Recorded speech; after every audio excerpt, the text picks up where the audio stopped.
السلام علیکم دوستانو، تاسو ته یو ځل بیا هم ښه راغلاست وایم. نن تاسو سره په دې ویډیو کې د کیلې او د وچې میوې یو داسې جوس ریسیپي شریکوم چې ډیر صحي او انرژي نه ډک دی. د دې جوس د څښلو ګټه به دا وي چې ټوله ورځ به کافي انرژي ولرئ او ورځ به مو ښه تېره شي. د دې جوس لپاره اول به 2 عدده کیلې واخلئ او میده به یې کړئ.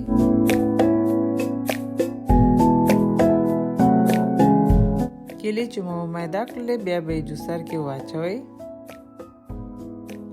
بیا به ورسره 10 دانې بادام، 2 دانې چهارمغز، 12 دانې پسته، 100 دانې کاجو، 4 دانې خرما، 150 میلی لیټره قیماق، 200 میلی لیټره شیدې او یوه وړه قاشوغه شات هم ګډ کړئ. دا هر څه مو چې واچول بیا به د مکسر سر بند کړئ او ښه به یې مکس کړئ. وچه میوه کولی شئ تاسو د خپل د خوښې په اندازه کم یا زیات هم کړئ او کولی شئ فقط 1 یا 2 ډوله هم پکې واچوئ.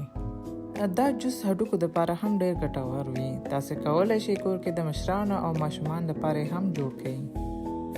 کله مو چې دا هر څه ښه سره مکس کړئ بیا به یو ګیلاس کې واچوئ.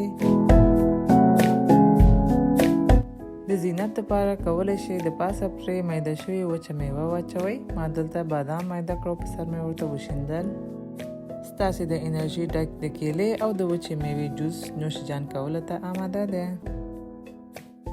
دوستانو دا وه د نن ورځې ویډیو. هیله لرم چې ستاسو به خوښه شوې وي. که مو خوښه شوې نو لایک او سبسکرایب مو هېر نشي. مننه.